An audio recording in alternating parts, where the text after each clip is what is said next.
It's a bit to decimal table, okay? 1 bit equals 128. 2 bits equals 192. 3 bits equals 224. 4 bits equals 240. 5 bits equals 248. 6 bits equal 252. 7 bits equal 254. And 8 bits 255. What does that mean? 1, 2, 3, 4, 5, 6, 7, 8. 2, 1, 2, 3, 4, 5, 6, 7, 8. 1, 2, 3, 4, 5, 6, 7, 8. 1, 2, 3, 4, 5, 6, 7, 8. 1, 2, 3, 4, 5, 6, 7, 8. 1, 2, 3, 4, 5, 6, 7, 8. 1, 2, 3, 4, 5, 6, 7, 8. And 1, 2, 3, 4, 5, 6, 7, 8. That's what that means. Consecutive bits. That's why when somebody gives me a mask, I'm like, oh, 21 bits. That means 8 and 8 is 16. The first 2 octets are on. I have 5 more bits. 5 more bits is a 248. I already know where to draw a line. Once I draw a line, 1, 2, 4, 8. I know my increment. Boom. Just like that. So this little table is very handy because, again, the key to answering all your questions is the subnet mask. So I'm going to do 4 examples of masks. Okay? I'm going to do it here on the right, on the left side of the board. I'll do it in blue. Alright, let's say they give you the normal one that they like to give, Saturn 28. So you have 4, right? 1, 2, 3, 4 octets. 28 bits are on. 8, 8, and 8. That's 24. How many more bits you need for 28? 4. 8, 8, 24 plus 4, that equals 20 bits. Okay, 8 bits is what? 255. 255. 255. And 4 bits is 240. Let's do a cider, and watch this. A cider 20.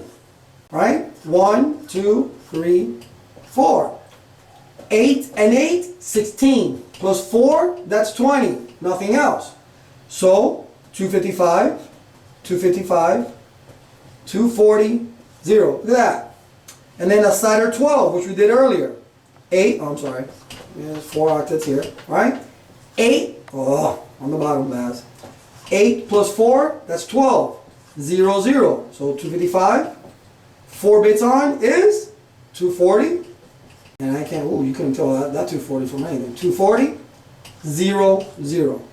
All these have a 240 mask, and guess what? They all increment by 16.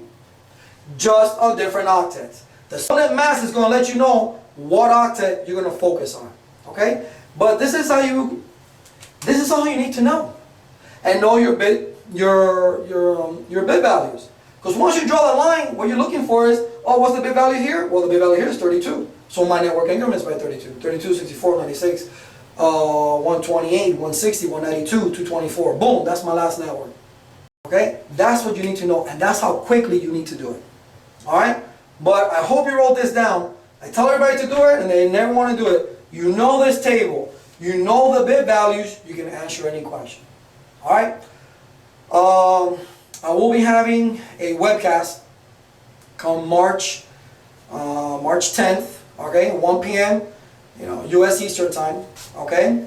It's going to be on IP addressing, subnetting, route summarization, VLSM, once again, hexadecimal. If you guys are interested, you can email me at info@thenetworkingdoctors.com or thenetworkingdoctors@gmail.com, okay? Go to the channel. I'll put maybe 30-second video letting you know about the webcast, if it's going to happen or not.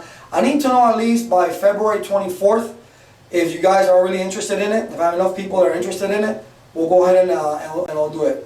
And it's free. You don't have to pay anything. All right? It's free and no materials needed. If you need anything, I'll email it to you, or I'll probably have, I don't know, like, what do you call that thing? I forgot, Dropbox or something like that. I'll put something up there. You guys can download it for notes, step-by-step configurations, all that, okay? So you guys can download it so you can have it if you need any materials. But remember, it's going to be March 10th at 1 p.m. U.S. Eastern Time, okay? And it's free. It's free. It's no charge, all right, to help you guys out. Website, sorry, I'm still working on it. I want to make sure that I get stuff up there right, and I will be doing videos like this categorized.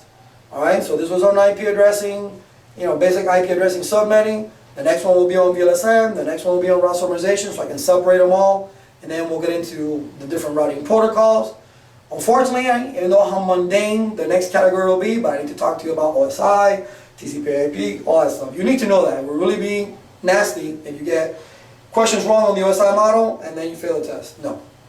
Okay, so we don't want that.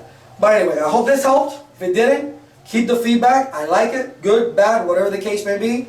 Just keep the feedback coming, and that's it. That's it. So keep in touch, and you'll be seeing a lot more videos.